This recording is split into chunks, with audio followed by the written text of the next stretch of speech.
Hello everyone. इस video में हम कर रहे हैं protection of woman from domestic violence act 2005 के एमसीक्यूज। तो देखिए फर्स्ट क्वेश्चन है, थोड़ा जूम कर देती हूँ मैं। यस, फर्स्ट क्वेश्चन है, keeping in view certain articles of the constitution of India the protection of woman from domestic violence act 2005 has been passed. ठीक है, मतलब कुछ कॉन्स्टिट्यूशन के कुछ आर्टिकल्स को ध्यान में रखते हुए इस एक्ट को पास किया गया है, protection of women from domestic violence act. तो these article numbers of the constitution are, कौन कौन से आर्टिकल नंबर्स हैं जिनको ध्यान में रखते हुए इस एक्ट को बनाया गया है? Article 14, 15 and 21। ठीक है।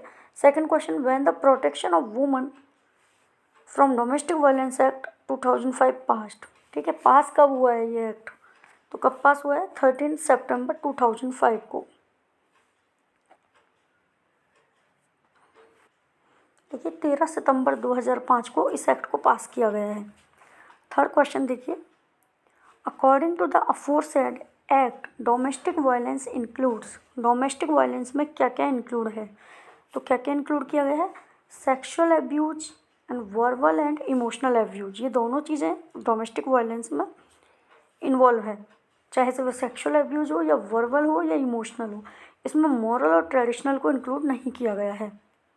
नेक्स्ट देखिए question number 4, under section 12 of this act who may present an application. ठीक है, डोमेस्टिक वायलेंस की एप्लीकेशन कौन प्रेजेंट करेगा? देखिए फर्स्ट है एग्रीव्ड पर्सन, सेकंड है प्रोटेक्शन ऑफिसर, थर्ड है any other person on behalf of aggrieved person, fourth है ऑल ऑफ द अबव। तो देखिए डोमेस्टिक वायलेंस की जो एप्लीकेशन है वो प्रेजेंट इनमें से सभी लोग कर सकते हैं। एग्रीव्ड पर्सन खुद भी कर सकता है, या प्रोटेक्शन ऑफिसर भी कर सकता है, या any other person, aggrieved person के बिहाफ पर कोई अदर व्यक्ति भी कर सकता है। हमारा आंसर होगा all of the above. Next देखिए, offence under section 31(1) of this act shall be. मतलब सेक्शन 31 के क्लॉज 1 में इस एक्ट में जो भी ऑफेंस है वो किस टाइप का बताया गया है? सेक्शन 31 के 1 में इस डोमेस्टिक वायलेंस का जो ऑफेंस है उसका क्या नेचर है? तो कॉग्निजेबल एंड नॉन बेलेबल।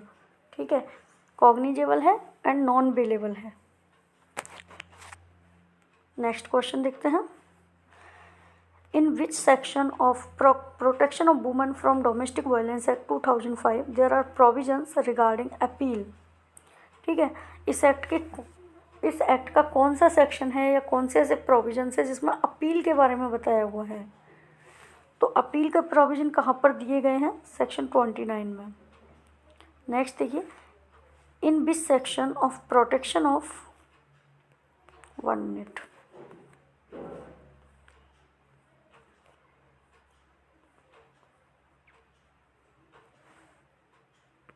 देखिए in which section protection of action taken by the protection officer in good faith has been provided. किस सेक्शन में बताया गया है कि कोई भी जो कार्य जो कि प्रोटेक्शन ऑफिसर के द्वारा गुड फेथ में किया गया है तो उसको प्रोटेक्ट किया जाएगा। मतलब अगर प्रोटेक्शन ऑफिसर के द्वारा गुड फेथ में कोई उसने कार्य किया है, ठीक है, और वो कार्य थोड़ा गलत हो गया तो भी उस कार्य को प्रोटेक्शन मिलेगी अगर वह गुड फेथ में हो। तो ऐसा किस सेक्शन में बताया गया है? तो सेक्शन 35।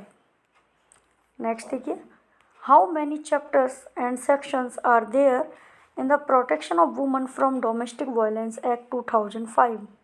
कितने चैप्टर्स हैं और कितने सेक्शंस हैं इस एक्ट में? तो देखिए डोमेस्टिक वायलेंस का जो एक्ट है इसमें चैप्टर्स तो हैं 5 और सेक्शंस हैं 37 सेक्शंस। ठीक है। नेक्स्ट आइए, the protection of women from domestic violence act 2005 acts 2। इस एक्ट का एक्सटेंशन कितना है? तो whole of India, option second. ठीक है, होल ऑफ इंडिया में ये एक्ट एप्लीकेबल है। ये देखिए, ये इस एक्ट का इन्फोर्समेंट कब है? Came into force, this act came into force from 26 October 2006, 26 October 2006 से यह फोर्स में आया है। नेक्स्ट देखिए, according to this act aggrieved person means any woman in a domestic relationship with the respondent. Aggrieved person means कोई भी women हो जो कि डोमेस्टिक रिलेशनशिप में रेस्पोंडेंट के साथ, क्या आएगा इसमें, who is in a domestic relationship with respondent. Second है who has been in a domestic relationship with the respondent.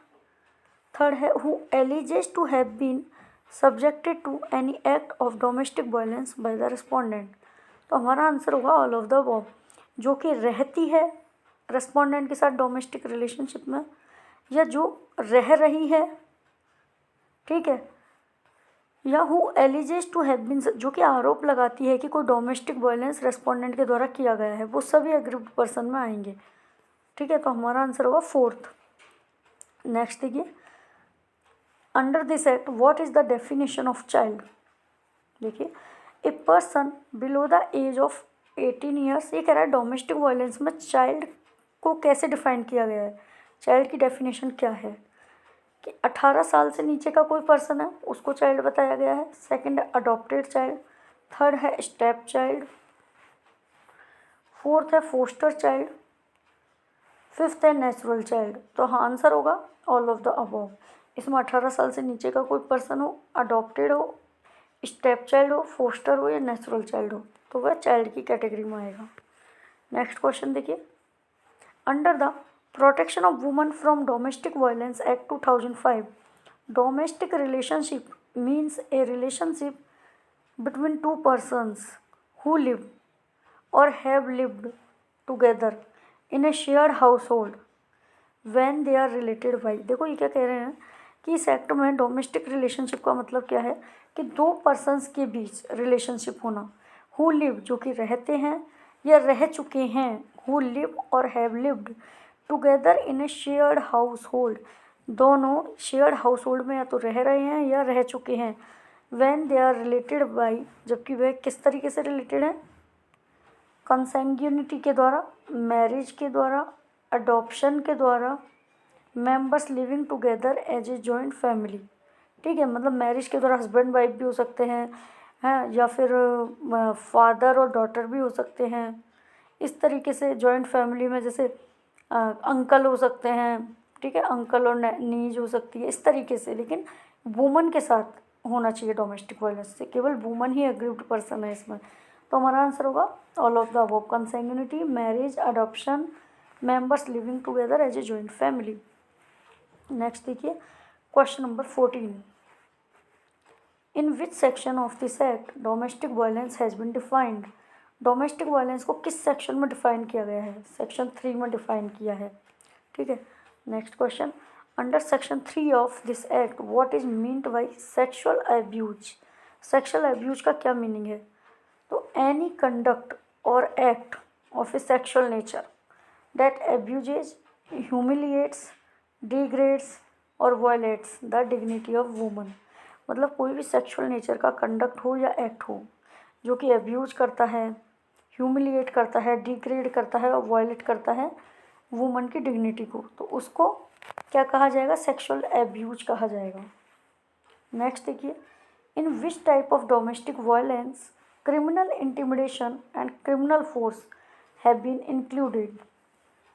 ठीक है, कौन सा, किस टाइप का डोमेस्टिक वायलेंस है जिसमें क्रिमिनल इंटिमिडेशन या क्रिमिनल फोर्स को इंक्लूड किया गया है। तो फोर्स, क्रिमिनल फोर्स इंक्लूड कब होगी, जबकि फिजिकल एब्यूज होगा। ठीक है, फिजिकल एब्यूज में क्रिमिनल इंटिमिडेशन और क्रिमिनल फोर्स को इंक्लूड किया गया है। आंसर होगा third option, physical abuse. Question number 17 देखिए, in which type of domestic violence name calling and insulting specially with regard to not having a child or a male child or calling her barren or daughter of a beggar have been included। ये क्या करें, domestic violence का कौन सा type है जिसमें name calling मतलब गलत नाम से उसको बोलना, जैसे किसी के बच्चा नहीं तो उसको बांझ बोलना, इस तरीके से, और इंसल्ट करना स्पेशली किस मैटर में, जैसे कि उसके बच्चा नहीं है तो उसको बांझ बोल दिया, या फिर मेल चाइल्ड मतलब लड़का नहीं है लड़की है तो लड़का नहीं होने पर भी बहुत अत्याचार किए जाते हैं, ठीक है। और उसको बैरन बोलना मतलब बांझ बोलना, भिखारी की बेटी आ गई है हमारे यहाँ, इस तरीके से बोलना, तो ये सब किस में इंक्लूड किया गया है?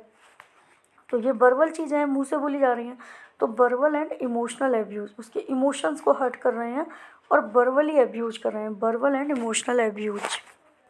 नेक्स्ट क्वेश्चन देखिए, in which type of domestic violence deprivation of financial resources, stridhan, maintenance, valuable securities of the aggrieved woman have been included?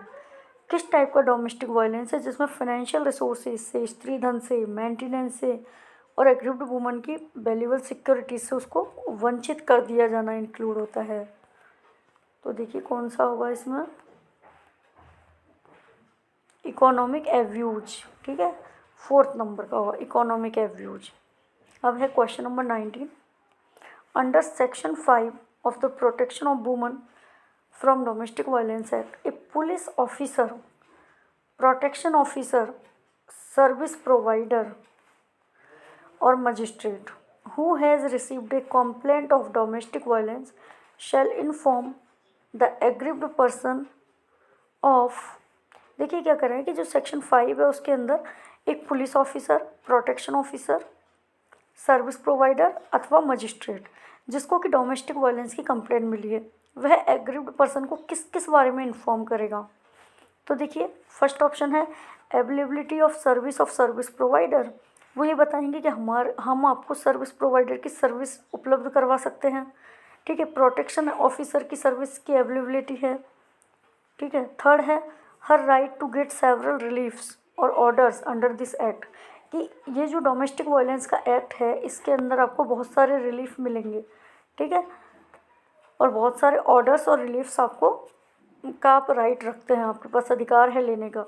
Her right to file complaint regarding cruelty, कि उसका अधिकार है कि वो उसके साथ जो क्रूअल्टी की गई है उसके अगेंस्ट वो कंप्लेंट फाइल करे।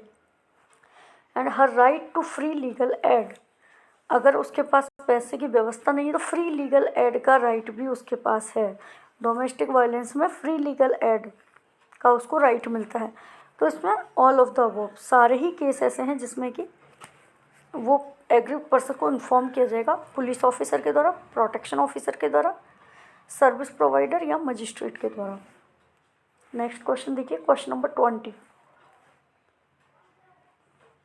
Under section 7 of this act, apart from the aggrieved person who has a right to request the medical officer in charge to provide medical aid to the aggrieved person।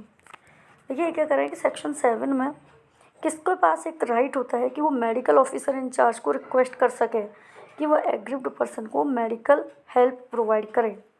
तो किसके पास होता है? देखिए protection officer और service provider के पास। यहाँ session जज और सीजेएम के पास नहीं आएगा, ना ही डीएम और एसडीएम के पास।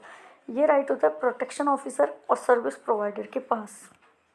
नेक्स्ट क्वेश्चन देखिए, question number 21, the state government shall by notification appoint protection officers in each district who shall as far as possible be woman. देखिए ये क्या कहते हैं कि स्टेट गवर्नमेंट है वो नोटिफिकेशन के द्वारा प्रोटेक्शन ऑफिसर अपॉइंट करती है। इस एक्ट के लिए बात कर रहे हैं हम। तो इस एक्ट के थ्रू जो भी प्रोटेक्शन ऑफिसर अपॉइंट किया जाएगा डोमेस्टिक वायलेंस के लिए, तो जहाँ तक संभव हो वह प्रोटेक्शन ऑफिसर कैसी होनी चाहिए? वुमन होनी चाहिए, ठीक है। नेक्स्ट देखिए, what shall be the duty of a protection officer. देखिए first, to make a domestic incident report to the magistrate upon receipt of complaint of domestic violence. Domestic violence की कंप्लेंट रिसीव होने पर magistrate के पास domestic incident report देना, तैयार करके देना। तो ये तो सही है, ठीक है। प्रोटेक्शन ऑफिसर की ड्यूटी होती है कि वह डोमेस्टिक इंसिडेंट रिपोर्ट बनाए और मजिस्ट्रेट तक दे। To conduct investigation upon receipts of complaint of domestic violence. Complaint मिलने पर इन्वेस्टिगेशन करना। तो इन्वेस्टिगेशन का काम तो पुलिस का होता है, तो ये प्रोटेक्शन ऑफिसर का काम नहीं है, ये रॉन्ग है आपका इसमें। नेक्स्ट देखिए, to get aggrieved person medically examined and make available a shelter home. Aggrieved person को मेडिकली एग्जामिन किया जाएगा और उसको शेल्टर होम प्रोवाइड किया जाएगा। तो ये भी एक प्रोटेक्शन ऑफिसर का काम है। To try the case and pass the order ये नहीं है काम। क्यों? क्योंकि केस की ट्रायल करना तो मजिस्ट्रेट का काम है, प्रोटेक्शन ऑफिसर का काम नहीं है। नेक्स्ट देखिए, to ensure that aggrieved person is provided legal aid, ये इंश्योर करना कि एग्रीव्ड पर्सन को लीगल एड मिल गया है, प्रोवाइड हो गया है, ये भी है।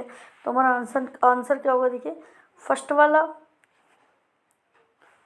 वाला सही है, ठीक है, मेडिकल एग्जामिन वाला सही है, और फिफ्थ वाला सही है, एग्रीव्ड पर्सन को लीगल एड, फर्स्ट, 3 एंड 5, ठीक है, ये वाले होंगे हमारे। इसमें एक और ऑप्शन क्या दिया है? To make efforts to settle the case by compromise between the parties के बीच में कॉम्प्रोमाइज करवा कर केस को सेटल करना, ये भी कार्य नहीं होता प्रोटेक्शन ऑफिसर का। हमारा ऑप्शन होगा 1, 3 एंड 5। क्वेश्चन नंबर 23 देख लीजिए। Under whose control and supervision the protection officer shall perform his duties under the protection of woman from domestic violence act, ठीक है, किसके कंट्रोल और सुपरविजन में प्रोटेक्शन ऑफिसर ड्यूटीज को परफॉर्म करेगा इस एक्ट में? तो प्रोटेक्शन ऑफिसर के ऊपर किसका कंट्रोल और सुपरविजन होगा? JMFC का और MM का, जुडिशल मजिस्ट्रेट फर्स्ट क्लास का और मेट्रोपॉलिटन मजिस्ट्रेट का सुपरविजन होगा। नेक्स्ट क्वेश्चन देखिए, question number 24। Under which acts a registered voluntary association और a company shall get registered itself, मतलब किस एक्ट के अंदर कोई रजिस्टर्ड वॉलेंटरी एसोसिएशन है या कंपनी है, वह किस एक्ट के अंदर अपने आप को रजिस्टर करेगी? With the state government as a service provider for providing legal aid, medical aid और financial assistance to the aggrieved person of domestic violence. देखिए, डोमेस्टिक वायलेंस की जो एग्रीव्ड पर्सन है उसको फाइनेंशियल असिस्टेंस देने के लिए, लीगल एड और मेडिकल एड प्रोवाइड करने के लिए कोई भी जो रजिस्टर्ड वॉलेंटरी एसोसिएशन है या कोई कंपनी है, वह स्टेट गवर्नमेंट के साथ अपने आप को रजिस्टर करना चाहती है, ठीक है, तो वो किस एक्ट के थ्रू करेगी? तो देखिए, कौन कौन से एक्ट होंगे, कौन कौन से होंगे? ये तो होगा नहीं लीगल सर्विस अथॉरिटी, और CRPC भी नहीं होगा। तो कौन सा सोसाइटीज़ के अंदर रजिस्टर किया जाता है? सोसाइटीज़ रजिस्ट्रेशन एक्ट 1860 और कंपनीज एक्ट 1956। हमारा आंसर होगा बहुत 3 एंड 4। सोसाइटीज़ रजिस्ट्रेशन एक्ट 1860 और कंपनीज एक्ट 1956। नेक्स्ट देखिए, what measures shall be taken by the central government and every state government to protect the woman from domestic violence? क्या measures लिए जाएंगे state government और central government के द्वारा women's को domestic violence से protect करने के लिए? तो क्या क्या मेजर्स लिए जाएंगे? देखिए, wide publicity through public media, कि पब्लिक मीडिया के थ्रू वाइड पब्लिसिटी करना कि आप, ये आपका अधिकार है, कोई आपको परेशान नहीं कर सकता, ठीक है, ये आपके पास तरीके हैं, हथियार हैं, इनको आप यूज कीजिए, अपने को प्रोटेक्ट कीजिए। Training to judicial officers and police officers, judicial officers को और पुलिस ऑफिसर्स को ट्रेनिंग प्रोवाइड की जाएगी। थर्ड है effective coordination between law, home, health and human resources departments and ministries, मतलब कि law department, home department, health department और human resources department और मिनिस्ट्रीज के बीच में इफ़ेक्टिव कोऑर्डिनेशन होना चाहिए। हमारा आंसर होगा ऑल ऑफ द अबव, ठीक है। वाइड पब्लिसिटी भी होनी चाहिए पब्लिक मीडिया के थ्रू, जुडिशल ऑफिसर्स और पुलिस ऑफिसर्स को ट्रेनिंग दी जानी चाहिए, और law, home, health and human resources departments और मिनिस्ट्रीज के बीच इफ़ेक्टिव कोऑर्डिनेशन भी होना चाहिए। तो ये हमारे 25 क्वेश्चंस थे। ये पार्ट 1 है इस एक्ट का, डोमेस्टिक वायलेंस का। पार्ट 2 हम इसके बाद लाएंगे। यहाँ हम 25 क्वेश्चंस पर ही इस वीडियो को एंड करते हैं। Thank you.